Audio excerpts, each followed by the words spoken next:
Welcome students, एक बार फिर से आपका स्वागत है अल्फा मेंटर्स के ऑनलाइन क्लासेस के अंदर। तो लास्ट क्लास तक के अंदर अपने ने representation of irrational numbers topic start किया था, जिसके बेसिक्स दो रिप्रेजेंटेशन में आपको बता चुका हूं।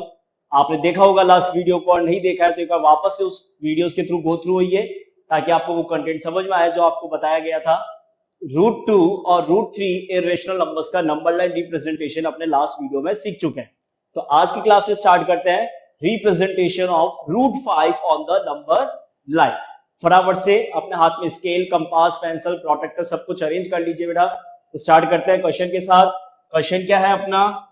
रिप्रेजेंट √5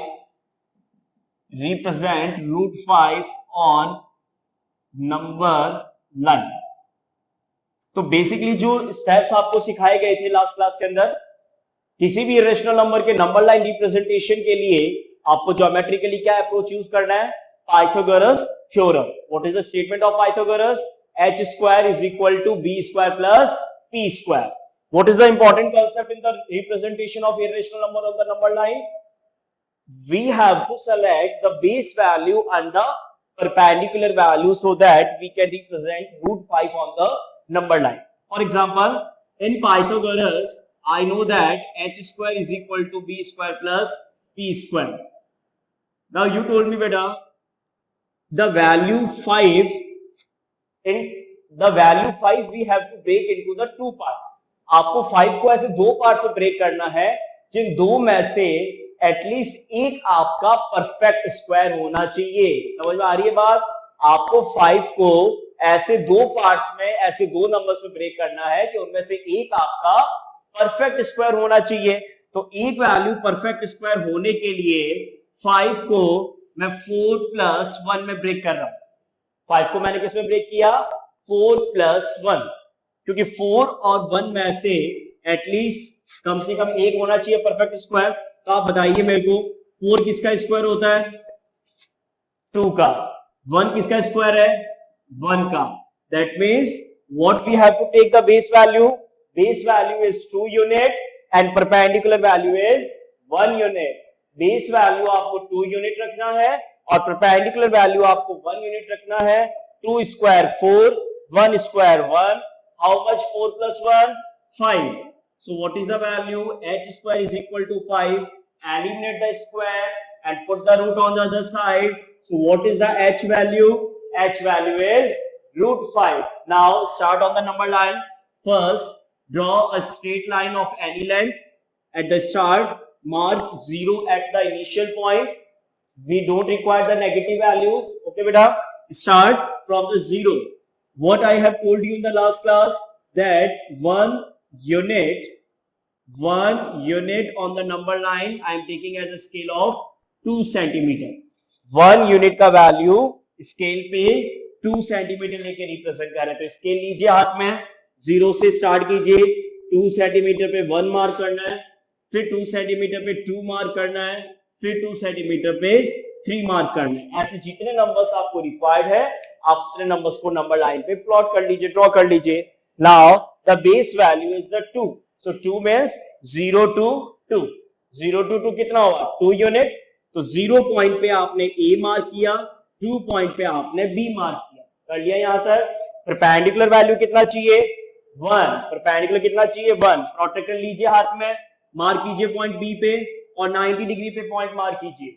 90 डिग्री पॉइंट को इस पॉइंट बी से आपको ज्वाइन करना है, लेकिन कंप्लीट लेंथ को ज्वाइन नहीं करना, सिर्फ उसको 1 यूनिट ड्रॉ करना है। कितना लेंथ ड्रॉ करना है परपेंडिकुलर? 1 यूनिट। तो स्केल से इस 90 डिग्री के लाइन से 1 यूनिट ज्वाइन कर दीजिए। 1 यूनिट ज्वाइन करके आप इस 1 यूनिट पॉइंट को सी से रिप्रेजेंट कीजिए। 1 unit on scale 2 centimeter. Now told me beta, at B angle is 90 degree. With the help of the scale, join point A to point C. Scale से A से C को join कर दीजिए। AB value 2 unit, perpendicular BC value 1 unit. According to the right angle by Pythagoras property, what is the hypotenuse? √5. So that means the hypotenuse AC is √5. Okay, get it clear? Now we have to draw on the number line. So what to do? To draw the √5 on the number line, take the compass, mark at point A, फटाफट से compass लीजिए, point A पे mark कीजिए, कर लिया mark, open it up to the point C, और इसको point सी तक मेजर कीजिए, कंपास को पॉइंट ए पे रखिए, उसको पॉइंट सी तक मेजर कीजिए, और सी तक मेजर करके आर कट कर दीजिए, जहां पे आपका ये आर कट होगा, ये पॉइंट आपका D, and that is the value √5. So from which point to which? From point A to point D. From point A to point D, the distance, the length on the number line is √5. So this one is the geometrical representation of √5 on the number line. So basically, which numbers we plotted on the number line? √2, √3, √5. Why I have not taken the √4? Why we have don't taken the √4? Because √4 value is 2. Perfect square of 4 is value 2. So that directly can be drawn on the number line. 2 तो direct number line पे होता ही है. So we don't require to take √4 for this process. After the √5, if any type of the root questions may be there in the exam, then what to do? तो देखिए आगे का process क्या है बेटा. √5 के बाद में अगर आपके क्वेश्चन एग्जाम में आता है √6, तो √6 के लिए एक स्टूडेंट्स को क्या अप्रोच फॉलो करना होता है. तो फिर से वही क्वेश्चन मेरा आपके लिए कि 6 को ऐसे दो नंबर्स में ब्रेक कीजिए जिसमें से एटलीस्ट एक आपका परफेक्ट स्क्वायर हो, एटलीस्ट एक आपका परफेक्ट स्क्वायर हो. तो एक स्टूडेंट आंसर देता है 4 + 2, क्योंकि 4 किसका परफेक्ट स्क्वायर है? 2 का. और एक स्टूडेंट आंसर देता है 5 + 1. दोनों में बराबर का ही वर्क करना है. तो मेरा सजेशन आपको यही है कि √6 को नंबर लाइन में ब्रेक करने के लिए आप 6 को किन दो नंबर से ब्रेक कीजिए? 5 + 1. 5 किसका स्क्वायर होता है? √5 का. और 1 किसका स्क्वायर है? 1 का. That means to represent √6 on the number line, the base value is the √5 and the perpendicular value is the 1. Out of these two number, at least one should be perfect square. कम से कम एक perfect square होना चाहिए, नहीं तो वो condition apply नहीं हो पाएगा. तो इट मींस इसका मतलब ये हुआ कि √6 के नंबर लाइन रिप्रेजेंटेशन के लिए सबसे पहले किसको ड्रॉ करना होगा? √5. कैसे करेंगे √5 को? ये आपके सामने है बोर्ड पे एक्सप्लेनेशन. √5 के लिए base 2, perpendicular 1, hypotenuse √5. Now to plot √6 on the number line. Now my question is represent √6. So what I have to do? यहां तक का प्रोसेस तो मेरे को रिपीट करना ही है, √5 तक का.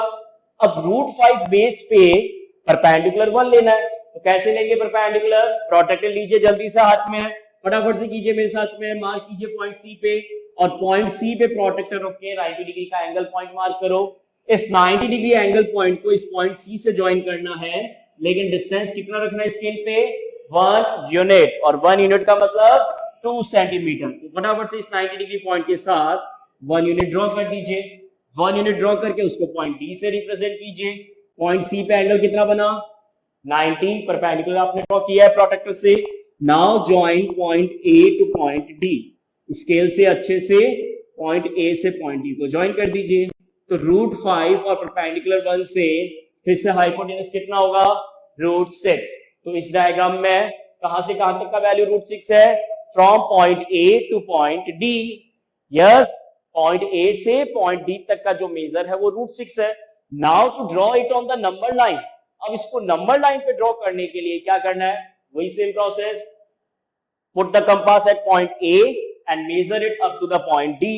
कंपास को पॉइंट ए पे मार्क करके उसको पॉइंट डी तक मेजर कीजिए, और पॉइंट डी तक मेजर करके नंबर लाइन पे आर कट कर दीजिए. जहां ये आर कट होगा वो नंबर आपका √6. तो पहले जो बताया था वो √5 था. √5 के साथ परपेंडिकुलर 1 लेके √6 हो जाएगा. यही सेम प्रोसेस √6 के साथ अगर परपेंडिकुलर 1 लेते हैं, √6 के साथ √6 का स्क्वायर 6, 6 + 1 7. सो हाइपोटेन्यूस √7. तो बेसिकली प्रोसेस किस तरीके से आपको लर्न करना है? सबसे पहले कहानी स्टार्ट होती है √2 के साथ. √2 के लिए बेस 1, परपेंडिकुलर 1. √3 के लिए बेस वैल्यू √2 और परपेंडिकुलर वैल्यू 1. √4 के लिए डायरेक्ट होता है 2. √5 बेस 2, परपेंडिकुलर 1. √6 के लिए base √5, perpendicular 1, root 7, base root 6, perpendicular 1, root 5, root 6 और रूट 7, इन तीनों को एक ही कंटिन्यूस प्रोसेस में आपको कंप्लीट करना है। एग्जाम में जो भी क्वेश्चन आता है उसके अकॉर्डिंग आप उसको कंप्लीट करेंगे। Now in the same process, if question comes in the exam to represent root 8 after root 5, 6 and 7, now if the question comes represent root 8 on the number line। और अगर एक students बिना teacher के discussion के अगर directly ये कहता है सर ये भी बहुत इजीली हो जाएगा, कैसे सर, बेस रूट 7 और परपेंडिकुलर 1, तो वो बिल्कुल करेक्ट है। बेस रूट 7 और परपेंडिकुलर 1 से ज्योमेट्रिकल रिप्रेजेंटेशन से नंबर लाइन पे रूट 8 आएगा, लेकिन इतना डिफिकल्ट नहीं जाना। क्यों? क्योंकि इसका शॉर्टकट क्या है? शॉर्टकट मतलब इसका दूसरा मेथड क्या है कि आप 8 को 7 प्लस 1 में नहीं ब्रेक करेंगे, तो फिर इसमें ब्रेक करना है। उसका एक इजी तरीका देखिए स्टूडेंट्स, आप 8 को 4 प्लस 4 में ब्रेक कीजिए। 4 प्लस 4 भी तो 8 होता है। अब क्या रीजन है कि मैंने 8 को 4 प्लस 4 में ब्रेक किया है, न कि 7 प्लस 1 में? तो 4 किसका परफेक्ट स्क्वायर है? सर वो तो 2 का है। तो ये 4 भी किसका परफेक्ट स्क्वायर है? तो ये भी 2 का है। तो बताइए इजी है या नहीं है? तो रूट 8 के नंबर लाइन रिप्रेजेंटेशन के लिए आपको किसी और रूट को पहले ड्रॉ करने की जरूरत नहीं है। समझ में आया होगा मेथड? रूट 8 के लिए किसी और रूट के नंबर को रिप्रेजेंट करने की जरूरत नहीं है। तो कैसे? 4 प्लस 4, तो बेस वैल्यू 2, परपेंडिकुलर वैल्यू 2, तो 2 प्लस 2 का स्क्वायर किया तो 4 प्लस 4 कितना हो गया? 8 हो गया। 8 हुआ तो हाइपोटेनस कितना हो गया? रूट 2 हो गया। हाइपोटेनस कितना हो गया? रूट 2। अब इस रूट 2 को अगर नंबर लाइन पे रिप्रेजेंट करना है, so it's not a big task. All we know that first draw number line at the initial point, mark 0 at a distance of 1 unit on scale 1 unit. Again I am taking as 2 centimeter, 1 2 3. Is it clear? So at the 0 I am marking point A, at 2 I am marking point B. So base value is 2 unit. On this point B, mark a point on the 90 degree perpendicular. And how much is perpendicular now? 2. तो scale से 2 unit, 2 unit मतलब 4 centimetre. 1 unit में 2 centimetre है, तो 2 unit में कितना हुआ? 4 centimetre. तो 4 सेंटीमीटर स्केल से आपको इस 90 डिग्री पे आपको मार्क करना है। तो जो स्केल से 4 सेंटीमीटर ड्रॉ करेंगे, जो स्केल से आप 4 सेंटीमीटर ड्रॉ कर रहे हैं, वो एक्चुअल में 2 यूनिट को रिप्रेजेंट कर रहा है। So I am giving as a point C. Now join A to C. Scale से अच्छे से ए से सी को ज्वाइन कीजिए। A B 2 unit, BC 2 unit. So by the Pythagoras property of right triangle, hypotenuse value is root 8. Hypotenuse value is root 8. Now mark the compass at point A. Open up to the point C. A पे रख के C तक उसको open कीजिए और C तक उसको open करके R कट कीजिए। जहां पे ये आप R का कट होगा, that is the value root 8 and given as a point D. So on this diagram, on the point D, that is the value root 8.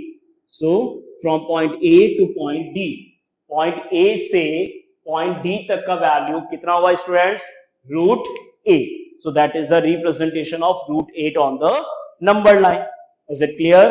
फिर भी कोई डाउट हो तो आप बताइएगा जरूर, किसी भी क्वेश्चन में, किसी भी कॉन्सेप्ट के अंदर। क्लियर है? आफ्टर रूट 8 अगर इसी कहानी को आगे कंटिन्यू करें, root 9 value is 3. So root 9 value is 3. That means again 3 can be represented directly on the number line. After root 9, next number is root 10.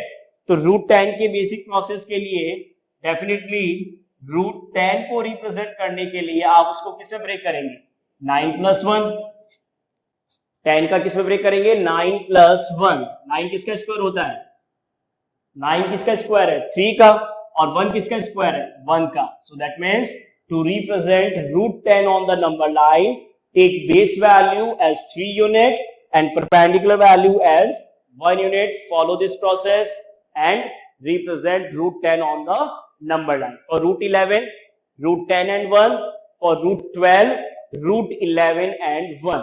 root 10 के हेल्प से root 11 perpendicular 1 लेके, root 11 के हेल्प से root 12 perpendicular 1 लेके, लेकिन root 13 के लिए देखिए स्टूडेंट्स, 13 को अगर नंबर लाइन पे रिप्रेजेंट करना है तो 13 को मैं 12 प्लस 1 में ब्रेक नहीं करूंगा।